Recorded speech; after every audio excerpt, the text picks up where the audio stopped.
Si l'on remonte jusqu'aux années 2000, voire jusqu'au début des années 2010, on trouve beaucoup de mangas qui, à cette époque, faisaient parler d'eux et qui sont rentrés dans l'histoire tels que One Piece, Naruto, Bleach ou encore Death Note. Des œuvres marquantes comme on a du mal à en produire aujourd'hui. Et dans cette vidéo, je vais vous parler de l'une d'entre elles, qui est moins mentionnée de nos jours, avec comme thématique la mafia, le tout saupoudré d'un cast de personnages super attachants. J'ai nommé Katekyo Hitman Reborn.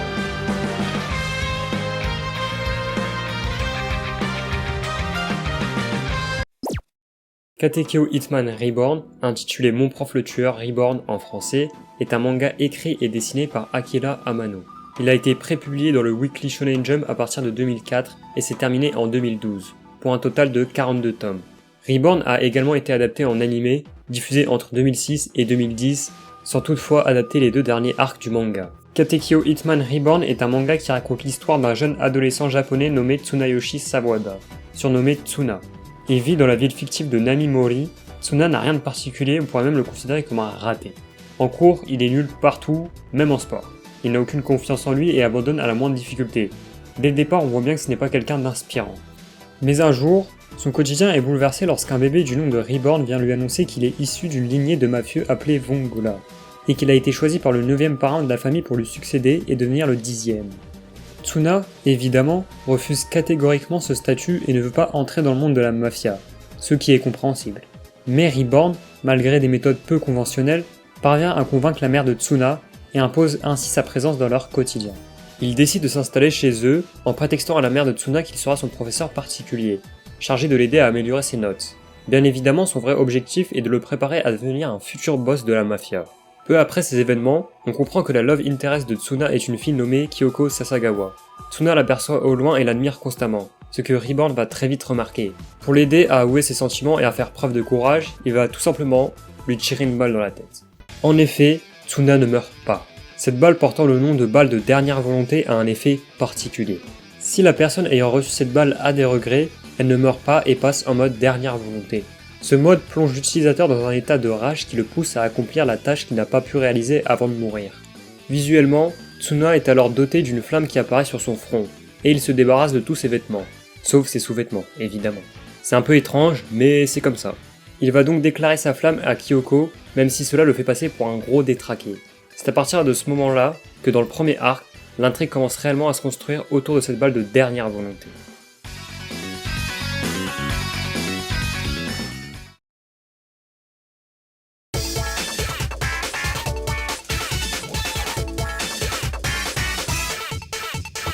Le premier arc du manga met en scène le quotidien de Tsuna, les futures rencontres qu'il va faire, le tout accompagné d'explications sur l'univers et le lore. C'est logiquement un arc plutôt long. Ce dernier dure 62 chapitres, soit 7 volumes au total. D'autant plus que l'arc est loin de nous dévoiler tout sur le lore, ce qui est logique, il faut quand même garder des mystères bien sûr.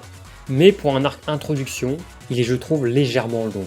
Je pense qu'il y a certains passages où je me demande s'ils ont vraiment un intérêt.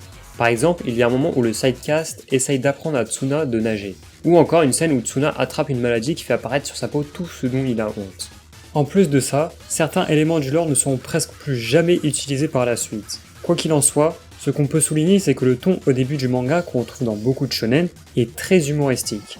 Les enjeux sérieux et les scènes dramatiques viendront bien plus tard. En bref, un arc d'introduction plutôt classique pour un shonen qui permet de présenter les personnages mais qui, malheureusement, a tendance à traîner en longueur. Vous me direz, pourquoi avoir continué alors si tu t'ennuyais ou tu n'appréciais pas l'œuvre en lisant le début? Je n'irai pas jusqu'à dire que je me suis ennuyé ou encore moins que j'ai détesté, mais ce qui a retenu mon attention ce sont justement les personnages. Tout d'abord, parlons du protagoniste Tsunayoshi Sawada, surnommé Tsuna. Tsuna, comme je vous l'ai dit, est le raté par excellence. Il est très mauvais en cours, peu importe la matière, n'a pas d'amis et ses camarades à l'école n'hésitent pas à le vanner s'ils en ont l'occasion. Ce n'est pas du harcèlement non plus, il ne se fait pas insulter ou agresser physiquement, mais ça montre qu'il n'a personne sur qui compter. Tsuna est un personnage qui au début n'a aucune confiance en lui et a peu de réussite dans la vie quotidienne. En gros, il n'a pas l'esprit typique du protagoniste de Shonen Neketsu qui n'abandonne jamais. Même si son quotidien risque d'être chamboulé du jour au lendemain avec l'arrivée de Reborn, Tsuna est confronté à des problèmes qui pourraient ressembler à celui d'un adolescent dans la vraie vie. D'autant plus qu'au début on ne connaît pas encore les futurs éléments du lore qui seront intégrés. Donc l'univers de Katekyo Hitman Reborn à ce moment se rapproche vraiment du nôtre. Malgré cette particularité, il remplit quand même plusieurs cases que d'autres protagonistes de shonen possèdent déjà. La raison pour laquelle Tsuna va réussir à évoluer, c'est grâce à son entourage, à sa famille et ses amis qui vont lui redonner de la confiance et l'entraîner à affronter l'adversité. Pas qu'en lui apprenant comment nager, évidemment. Certes, il ne serait sûrement jamais devenu un personnage aussi charismatique s'il n'avait pas eu du soutien, mais est-ce que vous ne serez pas l'humain que vous êtes aujourd'hui grâce à l'aide d'autres individus?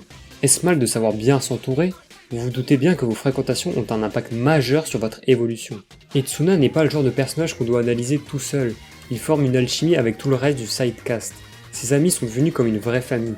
D'autant plus que dans les familles de mafieux, ils ne sont pas frères biologiques, mais ils sont tellement soudés que leur lien est aussi puissant que celui d'une vraie famille justement. Et cet aspect-là est très bien retranscrit dans Reborn. Après, je ne suis pas là à dire que la mafia c'est cool, mais vu que c'est un manga avec cette thématique, fallait que j'en parle.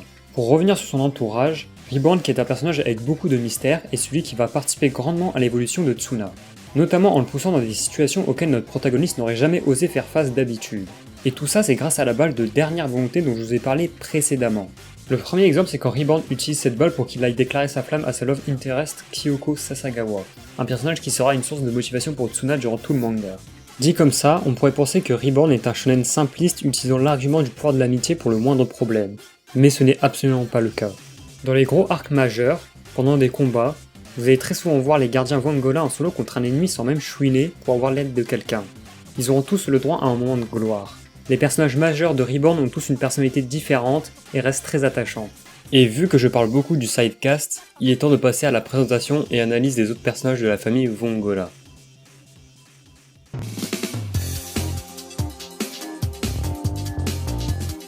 Hayato Gokudera est un des camarades de classe de Tsuna, super distant et aigri avec les autres, sauf avec ce dernier. En effet, il a pour objectif d'être le bras droit de Tsuna lorsqu'il sera Vongola 10. Avant d'expliquer comment il en est arrivé là, je vais vous raconter sa backstory.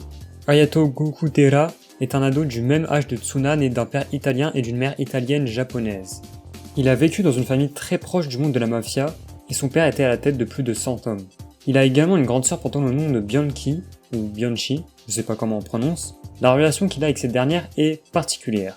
Déjà, pour vous donner une idée, Bianchi est un personnage qui aime beaucoup faire la cuisine, mais une cuisine qui tue. C'est-à-dire que la plupart de ses plats sont empoisonnés, son nom de code c'est littéralement Poison Scorpion.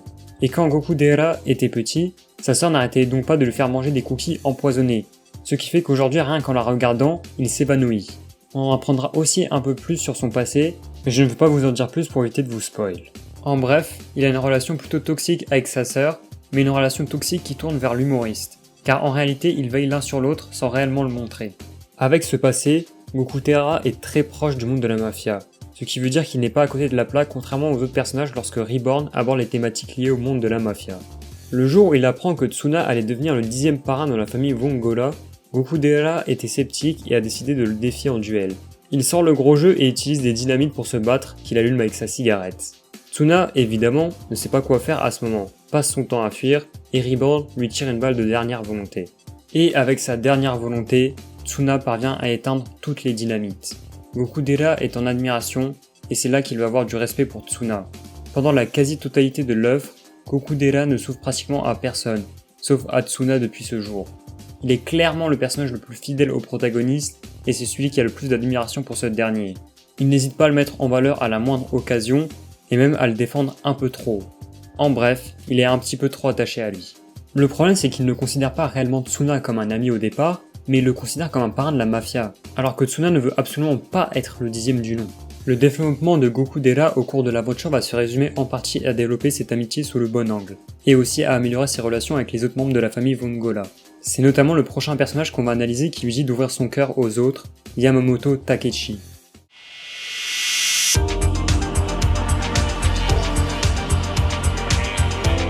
Yamamoto Takeshi est un élève du collège Namimori tout comme Gokudera et Tsuna. Il est passionné par le sport et plus particulièrement le baseball. Yamamoto est plutôt un type populaire au sein de son collège et va se lier d'amitié avec Tsuna lorsqu'il décide de le choisir dans son équipe pendant un match de baseball en cours de sport.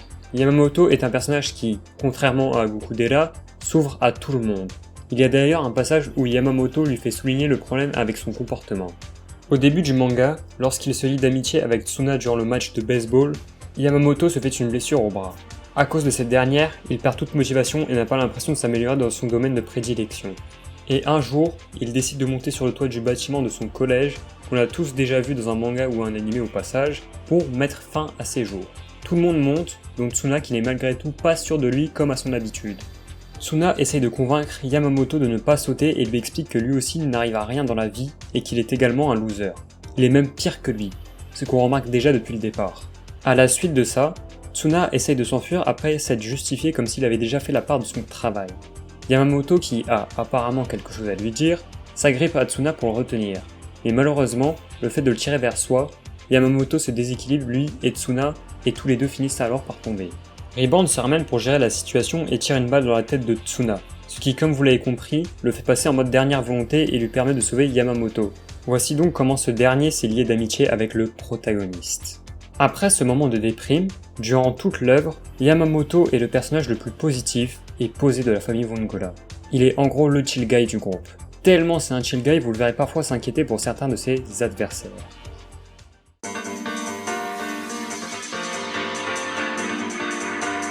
Ryohei Sasagawa est le grand frère de Kyoko. Il est un personnage qui, en termes de puissance, a un grand potentiel et sera très important lors des prochains combats de la Vongola Family. Pour ce qui est de son écriture, il est un personnage running gag à lui tout seul. Il répète constamment à l'extrême limite comme un tic de langage. Heureusement que ce n'est pas le personnage qu'on voit le plus, sinon ce serait un peu insupportable. Autre aspect à souligner, Ryohei Sasagawa est un peu comme un mentor parmi les gardiens Vongola vu qu'il est un des plus âgés. Il se doit donc de montrer l'exemple à un personnage comme Tsuna. Son courage et sa rationalité matchent très bien avec cet aspect de leadership.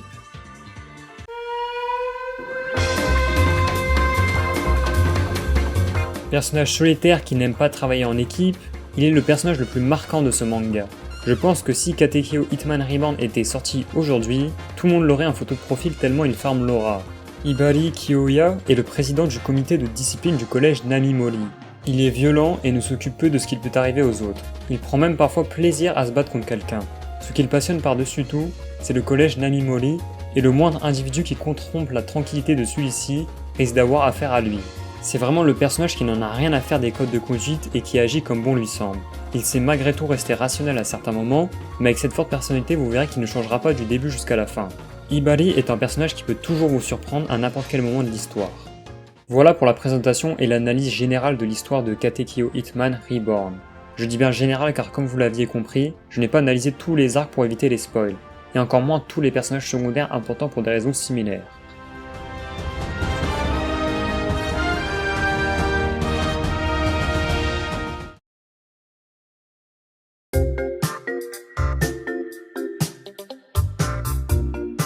Pour ce qui est des dessins, on peut voir qu'au cours du manga il y a un vrai glow-up de la part de Akira Amano. Les personnages paraissent beaucoup moins plats par rapport au début, on a une meilleure gestion de ces derniers dans l'espace et on y retrouve beaucoup plus de relief. Akira Amano avant la sortie de Reborn n'a pas pu sortir de très longues séries à ce moment, donc il ne faut pas s'attendre directement à des planches et des dessins de qualité dès le départ. Elle arrive au fur et à mesure à proposer des planches dignes de ce nom, notamment pour ce qui est des doubles pages. Les doubles pages sont vraiment excellentes et t'en mettent plein la vue. Ce manga à lui tout seul arrive à en drop plusieurs qui sont mythiques. En parlant des planches, les compositions de ces dernières restent tout simplement très bonnes dans l'ensemble. Je n'ai jamais eu l'impression que c'était le bordel et je ne me suis pas retrouvé perdu lors de ma lecture visuellement parlant. Maintenant, j'aimerais parler des covers qui dans certains cas sont plutôt basiques, c'est-à-dire logo du manga avec un personnage sur fond blanc. Enfin ça c'est pour les premiers volumes, car parfois nous avons des personnages avec un arrière-plan. Il est aussi important de souligner la différence entre ce qu'il y a dans les covers d'origine, donc de la version japonaise, et celle de la version française.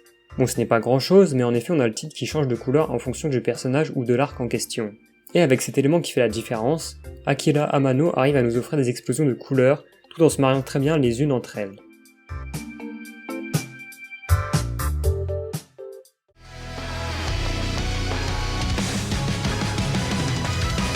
Katekyo Hitman Reborn, malgré ses 30 millions de copies en circulation, est un manga qui a surtout connu du succès auprès de la communauté hardcore manga. Déjà parce que l'anime a été diffusé très tardivement aux États-Unis et en Europe, et cela sur des plateformes de streaming encore peu connues à l'époque, et aussi les parutions des volumes du manga étaient également très lentes par rapport aux sorties japonaises.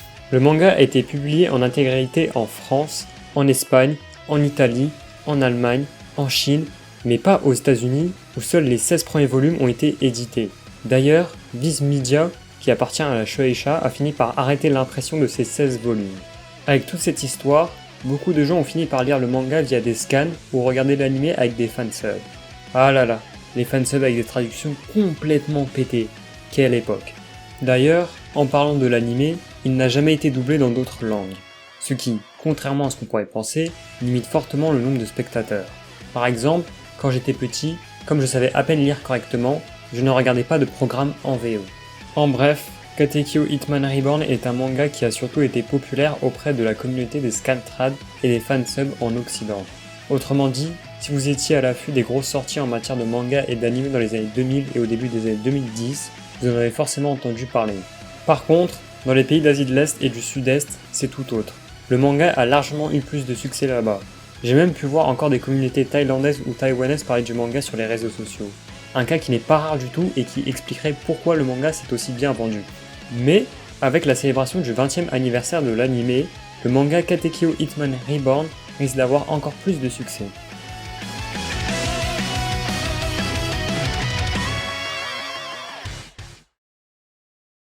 Katekyo Hitman Reborn est un shonen qui m'aura marqué pour plusieurs raisons.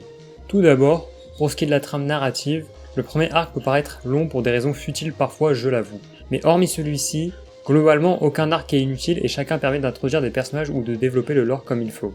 Mais l'arc le plus décevant pour ma part reste le dernier arc. Il avait du potentiel mais la narration et la conclusion sont un peu décevantes à mon humble avis. Pour revenir sur les personnages, on en trouve une panoplie super attachants qui sont tous un minimum développés. Vous pouvez facilement avoir votre préféré. Et comme je l'ai dit, c'est le point fort du manga. En bref, Katekyo Hitman Reborn, qui hérite souvent du titre du manga oublié apparu dans les années 2000, reste pour moi un classique du genre shonen neketsu à se faire. Dans cette review, je n'ai certes pas évoqué le cas des antagonistes ou encore des autres arcs pour éviter les spoils majeurs. J'espère que je vous aurai un minimum intrigué avec ce manga qu'est Katekyo Hitman Reborn.